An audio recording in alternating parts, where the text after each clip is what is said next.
আসসালামু আলাইকুম রহমতুল্লাহি তাআলা ওয়া বারাকাতুহু। সম্মানিত হুজুর টিভি 24 চ্যানেলের কোরআন শিক্ষার্থী ভাই বোনেরা, আশা করি সকলে ভালো আছেন। আমি আপনাদের সাথে আছি মোহাম্মদ মমিনুল ইসলাম। আমি আজকে আপনাদেরকে 15 নম্বর ক্লাসে পদার্পণ করে নিয়ে এসেছি তাজবিদ শিক্ষা দেওয়ার জন্যে। আজকে আমরা 15 নং ক্লাসে তাজবিদ শিক্ষা গ্রহণ করব। খুবই গুরুত্বপূর্ণ কিছু তাজবিদ, সেই তাজবিদগুলো আমরা বারবার পড়ে চেষ্টা করব ইনশাআল্লাহ শুদ্ধ করার জন্য। কথা না বলে ক্লাসের শুরুতে আমি আপনাদেরকে বলি, আমরা যারা কোরআন শরীফ পড়তে পারি না, আসলে আমরা যে কোরআন শরীফ পড়তে পারি না এটা অন্যের দোষ নয়, অন্যের ভুল নয়, আমার নিজের ব্যর্থতা। আর আমাদের নিজের ব্যর্থতার কারণে আমরা নিজেকেই অনেক দূরে ঠেলে দিয়েছি পরকাল থেকে। আর এই অনেক দূরে ঠেলে দেওয়ার কারণে আমরা ইসলামিক জ্ঞান থেকে, ইসলামিক বিভিন্ন রকমের কোরআন শিক্ষা, হাদিস শিক্ষা এবং কোরআনের বিভিন্ন রকমের মাসালা মাসাইল সম্পর্কে আমরা দূরে রয়েছি। এই জন্য আমরা কারো দোষ নয়, নিজেরই দোষ দেব নিজেকে। যেহেতু আমরা বুঝতে পারি, বোঝার মতো আমাদের সেন্স আছে, অতএব আমরা একটু ফলো করব।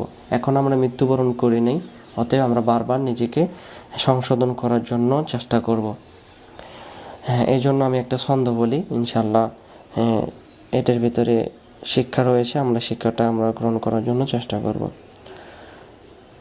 তোমার ব্যর্থতার জন্য তুমি দোষ দিও না অন্যকে, ব্যর্থ হওয়ার সকল কারণ তোমার মধ্যেই রয়েছে।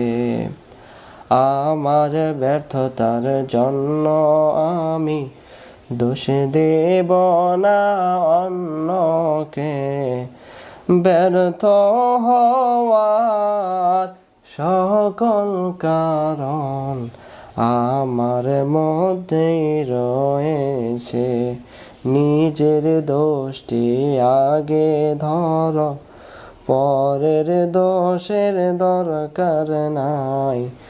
সংশোধন যদি হতে পারো, দেখবে তোমার জুরি নাই। তোমার কাছে কেহ যদি কারো দোষ বলতে চায়, বলো আমার নিজের দোষে ডুবে আছি সব সময়। তো ইনশাল্লাহ অনেক শিক্ষা ছিল, আপনারা ইনশাল্লাহ বুঝতে পারছেন। আমরা পড়ার দিকে চলে যাই, আমরা কোরআন থেকেই পড়া শুরু করি। আউযু বিল্লাহি মিনাশ শাইতানির রাজিম। বিসমিল্লাহির রহমানির রহিম। আমরা আজকে 14 নং তাজবিদ পড়ব। 14 নং তাজবিদের ভিতরে যে পড়া রয়েছে, আমি যদি বাংলাগুলো এখন আপনাদেরকে বোঝাতে চাই, আপনাদের কাছে অনেক হিবিজিবি লাগবে। সহজ ভাষায় ডাইরেক্ট আরবিতে চলে যাই। আমরা গত ক্লাসে শিখছিলাম যে অক্ষরটার উপরে এরকম মোটা চিহ্ন থাকবে, সে অক্ষরটাকে 4 আলিফ টান দিতে হবে। তাহলে যে অক্ষরের উপরে মোটা চিহ্ন থাকবে সে অক্ষরটাকে 4 আলিফ টান দিতে হবে। তাহলে এখানে নুনের উপরে লক্ষ্য করি, নুনের অক্ষরের উপরে একটা বাঁকা চিহ্ন আছে, মোটা চিহ্ন। তাহলে নুন অক্ষরটাকে আমাদের কয় আলিফ টান দিতে হবে? 4 আলিফ টান দিতে হবে। পবিত্র কোরআন শরীফের ভিতরে এরকম অনেক অক্ষর পাওয়া যাবে যেগুলোতে জবর জেদ ছাড়া। এখানে ভালো করে দেখেন, নুনে জবর আছে? নাই। সিনে জবর আছে? নাই। কফে জবর জের পেশ কিছুই নাই। এবার আসেন, আলিফে কিছু আছে? নাই। লামে নাই। রয়ে একটা খাড়া জবর আছে। এখন আমি আপনাদেরকে বিস্তারিত বলি। পবিত্র কোরআনুল কারিমের 114টি সূরার ভিতরে 29টি সূরার মধ্যে প্রায় এরকম অক্ষর থাকবে, শুধু অক্ষর। সে অক্ষরগুলোর নাম ধরে তেলাওয়াত করতে হবে। যেমন আমরা পবিত্র কোরআনুল কারিমে সবাই চিনি, এটা আমরা কোরআন শরীফে যারা পড়তে পারিনি তারাও জানি, আলিফ লাম মিম। এটাতে জবরজের পেশ কিছু নেই, শুধু অক্ষরগুলো বলতে হয়। তাহলে যে অক্ষরটার উপরে এরকম করে শুধু মোটা চিহ্ন থাকবে সে অক্ষরটা আমরা 4 আলিফ টান দেব। এমন করে নুন, নুন,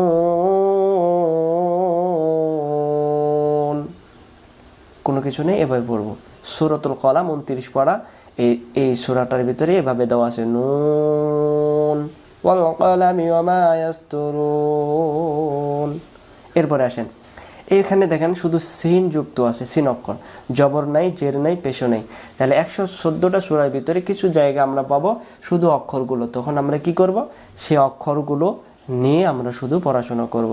আর আমি আপনাদের যখন কোরআন সবকের পড়া বানান করে পড়াবো, যে সমস্ত 29টি সূরার ভিতরে এই অক্ষরগুলো রয়েছে শুধুমাত্র সেই অক্ষরগুলো নিয়ে ভিডিও করব ইনশাল্লাহ, কোনো সমস্যা নেই।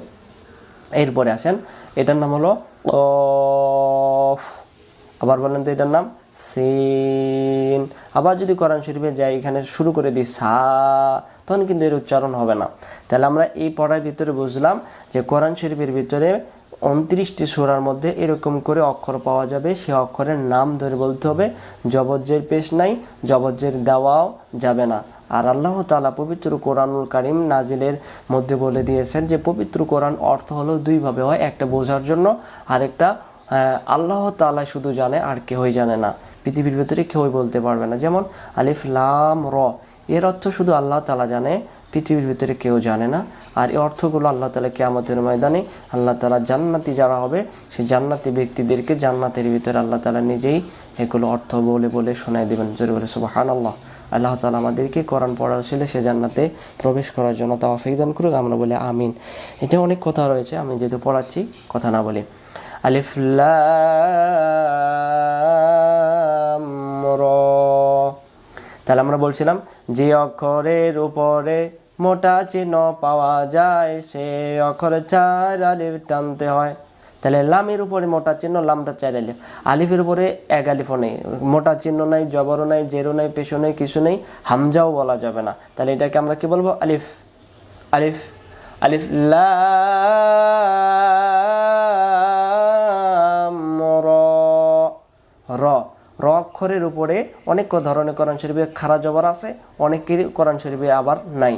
এখানে আমাদের এই কোরআন শরীফগুলোর ভিতরে আমরা ব্যবহার করছি র অক্ষরের উপরে জবর থাকলেও র, না থাকলেও র। আর র অক্ষরটাকে 1 আলিফ টানে পড়তে হবে, এই জন্য খাড়া জবর ব্যবহার করা হয়েছে। তাহলে এখানে আমরা কি বলবো, আলিফ লাম র। এখানে একটা দম ফেলার জায়গা দেখা যাচ্ছে জিম অক্ষর উপরে, গোল চিহ্নের উপরে জিম অক্ষর। এই দম ফেলার জায়গা মনে রাখবেন, এটার নাম হলো জিম অক্ষর ওয়াকফে জাইস। জিম অক্ষর ওয়াকফে জাইস, দম ফেলিতেও পারবে, পড়ে যেতেও পারবে। কেউ যদি এখানে দম ফেলে, দম ফেলতেও পারবে। কেউ যদি মনে করে না আমার অনেক বড় লম্বা দম আছে, আমি পড়ে যেতে পারবো, তাহলে তাদের জন্য আমি বলবো আপনি পড়ে যেতে পারবেন, তাদের জন্য এইভাবে বলে যেতে পারবেন আলিফ লাম রা, এদিকে চলে আসতে পারবে। তাহলে এটা মনে রাখবেন, জিম অক্ষরে দম ফেলাও যায়, দমটা ধরে যাওয়াও যায় ইনশাল্লাহ। পরের শব্দে আসি। আমি যেহেতু এটাকে পড়েছি আপনাদের এই পড়ার সুবিধার জন্য আমি কয়েকটি অক্ষর কোরআন শরীফ থেকে তুলে নিয়ে আসছি আপনাদেরকে বোঝার জন্যে। এখানে লক্ষ্য করি, এখানে আমরা যে অক্ষরগুলো দেওয়া আছে, এখানে শুধু আলিফ। আলিফ লাম অক্ষরের উপরে মোটা চিহ্ন, লাম অক্ষর 4 আলিফ। মিম অক্ষরের উপরে আমরা বলছিলাম মিমের উপর তাসদীদ, এই মিমে গুণনা করা ওয়াজিব। আমরা এখানে এভাবে বলবো আলিফ লাম মিম। আরেকবার আলিফ লাম মিম। আলিফ টানা যাবে না, লাম 4 আলিফ। এই যে অক্ষরের উপরে মোটা চিহ্ন পাওয়া যায় সে অক্ষর 4 আলিফ। লামের উপরে মোটা চিহ্ন, লাম 4 আলিফ। মিমের উপরে মোটা চিহ্ন, মিম 4 আলিফ। এবার মিমের উপরে একটা যে আমরা তাসদীদ চিহ্ন দেখতে পাচ্ছি, প্রথম তাসবিদ 1 নম্বর তাসবিদ আমরা পড়ছিলাম মিমের উপর তাসদীদ গুণনা করা ওয়াজিব। তাহলে এখানে আমরা এইভাবে টান দেবো আলিফ লাম মিম। পরের শব্দ আসেন সূরাতুল আরাফ এর শুরুতে এটা আছে, তাহলে আমরা এইভাবে পড়বো আলিফ লাম 4 আলিফ, মিম 4 আলিফ এবং সদ অক্ষরকে 4 আলিফ টেনে পড়তে হবে। আর দম ফেলার জায়গা আছে, দম ছেড়ে দিতে হবে। আলিফ লাম মিম সদ। কেউ যদি 4 অক্ষরে এভাবে টান দিতে না পারেন, আপনার থেমে থেমে আলিফ লাম মিম সদ সুন্দর করে পড়ার জন্য চেষ্টা করব। এই যেমন আমরা সূরা ইয়াসিনের নাম শুনছি, ইয়াসিন, সিন 4 আলিফ, ইয়া 1 আলিফ করে টান দিতে হবে। এর উপরে কোরআন শরীফের ভিতরে একটা খাড়া জবর দেওয়া আছে, তো তাহলে খাড়া জবরটা এক আলিফ টান দিতে হবে, ইয়াসিন। পরে হামিম। কোরআন শরীফে এরকম প্রায় 60টি সূরা শুরুতে এভাবে হামিম হামিম একাধারে পাওয়া যাবে। যাই হোক, আমরা যখন পাবো ইনশাল্লাহ সেগুলো পড়াবো, ইনশাল্লাহ বুঝতে পারছেন। তাহলে আমরা বুঝলাম যে অক্ষরের উপরে মোটা চিহ্ন পাওয়া যায় সে অক্ষর 4 আলিফ টানতে হয়, 4 লেখা যেখানে 4 আলিফ টানতে হবে সেখানে। এবার এটা আসেন, হামজা খাড়া জবর আ, উপরে যেহেতু মোটা চিহ্ন 4 আলিফ, হামজার খাড়া জবর আবার এর সাথে উচ্চারণ হবে আল, আ, হামজা খাড়া জবর আ, নুন জবর না, হারকাতের উচ্চারণ তাড়াতাড়ি। এটা 4 আলিফ, এটা তো এটা মিলে গেছে এর সাথে, এটা আবার 1 আলিফ, এটা আবার হারকাত, নুন জবর না। আল আনা, আল আ, তারপরে না, আবার বলেন তো, আল, তারপরে আ, তারপরে না, আল আনা।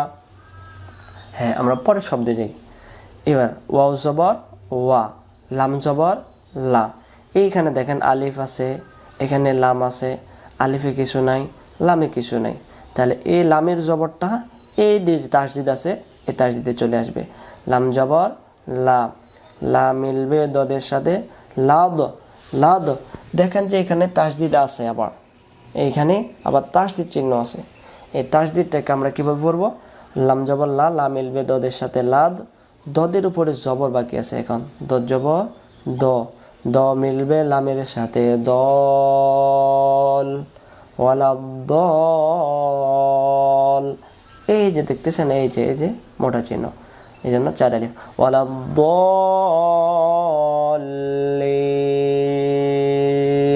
লামজের লি। তাহলে এখানে 2টা তাসদিদ, দদের তাসদিদ এই লামের সাথে, এই লামের তাসদিদ দদের সাথে, তারপরে আবার লামে জের বাকি, লামজের লি, লি মিলবে ইয়ার সাথে লি, লি মিলবে নুনের সাথে লিন, ওয়ালা দলিন। এভাবে পড়ব আমরা। তাহলে আমরা আরেকটু একটা বুঝাই দিই, যে অক্ষরটার উপরে মোটা চিহ্ন থাকবে সে অক্ষরটাকে আমরা কয় আলিফ টান দেবো? 4 আলিফ। এটাই আমরা শিখলাম।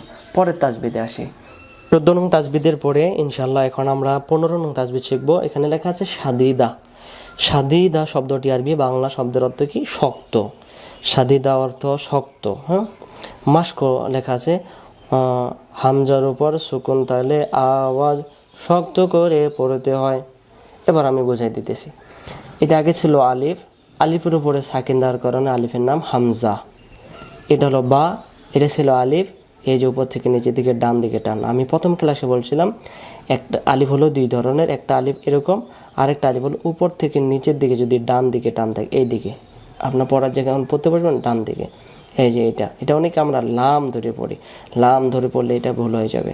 এই যে এটাও হামজা, গোল হামজা, এটাও হামজা, এটাও হামজা, এটা হামজা, এটা জবরসে থাকলেও হামজা, না থাকলেও হামজা। এখন এই হামজার উপরে যখন সাকিন আসে তখন হামজার উচ্চারণটা কেমন করে উচ্চারণ করতে হয় এটা আমরা অনেকেই করতে পারি না। হ্যাঁ, এই জন্য এই তাসবিরটা আমরা সুন্দর করে শেখার জন্য চেষ্টা করি। চলুন, র জবর র, তাহলে র অক্ষর এখন কার সাথে মিলবে? র মিলবে হামজার সাথে, র, র ধাক্কা হবে, র এমন করে ধাক্কা হবে, র। তারপরে বা জবর বা, বা মিলবে হামজার সাথে বা, বা। তাহলে এখানে উচ্চারণ এমন হবে র বা, তা, তা জবর তা, তা মিলবে হামজার সাথে তা। কোরআন শরীফে এমন থাকবে না, অনেক বড় শব্দ থাকবে, তখন এইভাবে যখন থাকবে তখন আমরা এভাবে করে বলবেন। সূরাতুল ফিলের ভিতরে সেই আয়াত আছে ফাজআলাহুম কাসফিম মাকুল, মাকুল এমন করে পড়তে হয়। তাহলে কোরআন শরীফের ভিতরে যখন হামজার উপর সাকিনে থাকলে আওয়াজ শক্ত করে পড়তে হয়, হামজার উপর সাকিনে থাকলে আওয়াজ শক্ত করে পড়তে হয়। বলেন তো, হামজার উপর সাকিনে থাকলে, বলেন, হামজার উপর সাকিনে থাকলে আওয়াজ শক্ত করে পড়তে হয়, তা জবর তা, তা মিলবে হামজার সাথে, তা তা হামজার উপর সাকিনে ঢালে আওয়াজ শক্ত করে পড়তে হয়, মিম পেশে মু, মু মিলবে হামজার সাথে, মো মো। আমরা যখন নুন জবর না তা জবর তা 1 মিনিটে পড়া পড়ছিলাম, সেখানে আমি বলছিলাম ওয়াওয়ের উপরে যখন হামজা আসবে ওয়াও অক্ষরটা বাদ যাবে, হামজা অক্ষর উচ্চারণ হবে। তাহলে এখন মিম পেশ মু, মু মিলবে হামজার সাথে, মো মো। এখান থেকে একটু র বা তা মো। আমি পেন্সিল ধরবো, আপনার বলবেন, বলেন তো এটা বলেন। র, তারপরে বলেন বা, তারপরে বলেন তা, তারপরে বলেন মো, পরে নুন জবর না, না মিলবে হামজার সাথে, না হামজার ওপর সাকিনে থাকলে আওয়াজ কেমন করে পড়তে হয়, বলেন। হামজার ওপর সাকিনে থাকলে আওয়াজ শক্ত করে পড়তে হয়, না। ইয়া পেশ ইউ, তাহলে ওয়াও বাদ হামজা উচ্চারণ হবে, ইউ মিলবে হামজার সাথে, ইউ হামজার উপর সাকিনে থাকলে আওয়াজ শক্ত করে পড়তে হয়, ইউ। মিম জের মি, নুন পেশ নু, ইউ মিনু। আবার বলেন ইউ মিনু, আরেকবার ইউ মিনু। আর যদি আমরা বলি ইউ মিনু, যেমন সূরাতুল বাকারাতে আছে, আমরা বলি ওয়াল্লাযিনা ইউমিনুনা বিল গায়বি, না ওয়াল্লাযিনা ইউমিনুনা। তাহলে আমরা যখন পড়া পাবো আবার এগুলো তো পড়া দেখাই দেবো ইনশাল্লাহ। আমরা একটা রিভাইজ দিয়ে যাচ্ছি, আবার বারবার সামনে পেয়ে যাবে পড়াগুলো। বাজের বি, বি মিলবে হামজার সাথে, বে সিন জবর সা, বে সা, বে সা হামজার উপর সাকিনে দালে আওয়াজ শক্ত করে পড়তে হয়, হামজার উপর সাকিনে দালে আওয়াজ শক্ত করে পড়তে হয়। রিভাইজ র, তারপরে বা, তারপরে তা, তারপরে মো, বলেন না, এটা বলেন থেমে থেমে, ইয়ো, তারপরে মি, তারপরে নু, ইয়ো মিনু, ইয়ো, তারপরে মি, তারপরে নু, একসাথে বলেন ইয়ো মিনু।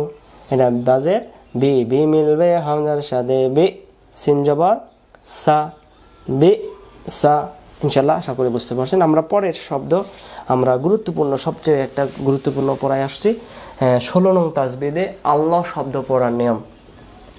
আল্লাহ শব্দ পড়ার 2 নিয়ম, মোটা আর পাতলা। মোটা কী জিনিস আর পাতলা কী জিনিস, এটাকে আমাদেরকে বুঝতে হবে। তাহলে কোরআন শরীফে যত জায়গায় মহান আল্লাহ তাআলার নাম আসবে, সে আল্লাহ তাআলার নামটাকে 2টি নিয়মে পড়তে হয়। এটা হলো আরবি গ্রামারের নিয়ম, সব জায়গাতে সব বিশ্বে পড়ে, যারা আমরা জানি না তারা শুধু বলতে পারে না। এই জন্য আমাদেরকে এটাকে ভালো করে বুঝতে হবে। আসুন আমরা শিখে নিই। মাস্কো, আল্লাহ শব্দের ডাইনে যদি জবর অথবা পেশ হয়, আল্লাহ শব্দের লামকে মোটা করে পড়তে হয়। এভাবে পড়লে আপনারা বুঝতে পারবেন না, সহজ ভাষায় আসুন আমরা এখানে শব্দে, এখানে লক্ষ্য করেন আলিফ, এটা হামজা, লাম, লাম হা, আল্লাহ শব্দ। এই যে এটা আল্লাহ শব্দ, এটাও কার শব্দ? আল্লাহ, আল্লাহ তাআলার নাম, এটাও আল্লাহ তাআলার নাম। এখন আসেন, এই আল্লাহ শব্দের ডান দিকে যদি জবর অথবা পেশ হয়, আবার বলতেছি, এটা হলো আল্লাহ শব্দ, তাই না? এই আল্লাহ শব্দের ডান দিকের অক্ষর হলো র। এই র অক্ষরটাতে যদি পেশ থাকে, তখন এই যে আল্লাহ শব্দের লাম অক্ষরটা থাকবে, এই লাম অক্ষরটাকে লাম জবর লা না বলে মুখটা গোল করে বলতে হবে লাম জবর ল, ল। যেমন লয় আকার লা, লয়ের আকারটা হবে না, শুধু ল, আল্লাহ এমন হবে।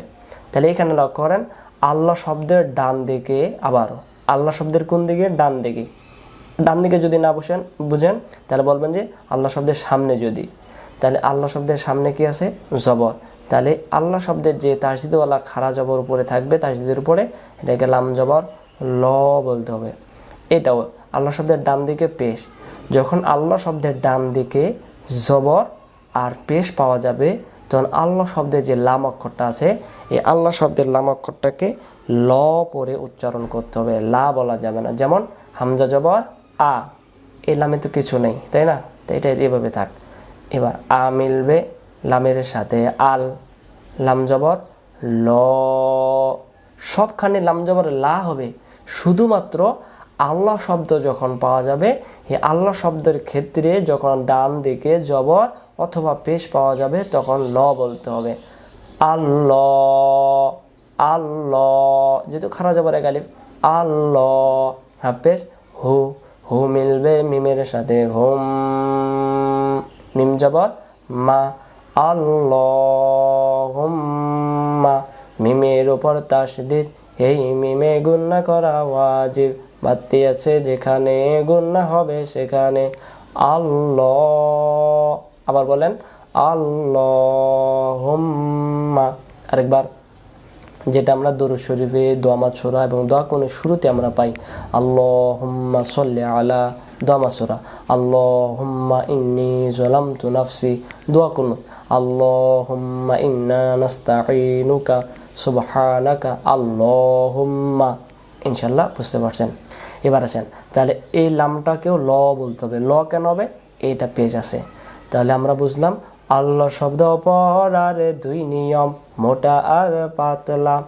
আল্লাহ শব্দের ডাইনে যদি জবর অথবা পেশ হয়, আবার আল্লাহ শব্দের ডাইনে যদি জবর অথবা পেশ হয়, আল্লাহ শব্দের লামকে মোটা করে পড়তে হয়। আরেকটা, আল্লাহ শব্দের ডাইনে যদি জের হয়, আল্লাহ শব্দের লামকে পাতলা করে পড়তে হয়। পাতলা মানে লাম জবর লা, এখানে লাম জবর ল। অনেকে বলেন যে হুজুর ল এখানে কেন? আল্লাহ শব্দ ডান দিকে জবর। তাহলে কোরআন শরীফে যত জায়গায় আল্লাহ শব্দের ডান দিকে জবর অথবা পেশ পাবো, আল্লাহ শব্দের লামকে ল পড়ব। আর আল্লাহ শব্দের ডান দিকে যখন আমরা জের পাবো তখন আল্লাহ শব্দের লামটাকে লা পড়ে উচ্চারণ করব। তাহলে আমরা বুঝলাম আল্লাহ শব্দ পড়ার দুই নিয়ম। বলেন, আল্লাহ শব্দ পড়ার কয় নিয়ম? দুই নিয়ম, মোটা আর পাতলা। আল্লাহ শব্দের ডাইনে যদি জবর অথবা পেশ হয়, মনে রাখতে হবে যতদিন কোরআন শরীফ পড়বেন, আল্লাহ শব্দের ডাইনে যদি জবর অথবা পেশ হয়, আল্লাহ শব্দের লামকে মোটা করে পড়তে হয়। আল্লাহ শব্দের ডাইনে যদি জের হয়, আল্লাহ শব্দের লামকে পাতলা করে পড়তে হয়। আরেকবার ছন্দটা বলি, হ্যাঁ। আল্লাহ শব্দ পড়ার দুই নিয়ম, মোটা আর পাতলা। আল্লাহ শব্দের ডাইনে যদি জবর অথবা পেশ হয়, আল্লাহ শব্দের লামকে মোটা করে পড়তে হয়। আল্লাহ শব্দের ডাইনে যদি জের হয়, আল্লাহ শব্দের লামকে পাতলা করে পড়তে হয়। পাতলা মানে লা, মোটা মানে ল। এবার আসেন 1 2 3 4, 4 শব্দ আছে, 4 শব্দ দিয়ে আমরা পড়বো। আর কোরআন শরীফের যত জায়গায় এই ল আর লা আসবে আমাদেরকে ঠিক করে নিতে হবে ইনশাআল্লাহ। আল্লাহুম্মা, আবার বলেন আল্লাহুম্মা। আজান যখন দেয় তখন সুন্দর করে টেলিভিশনে আজান শুনবেন। গ্রামের অনেকে মুসল্লি মুয়াজ্জিন অশুদ্ধ করে আজান দেয়, আমরা যখন টেলিভিশনে আজান দেবে ফলো করবেন। আল্লাহু আকবার, আল্লাহু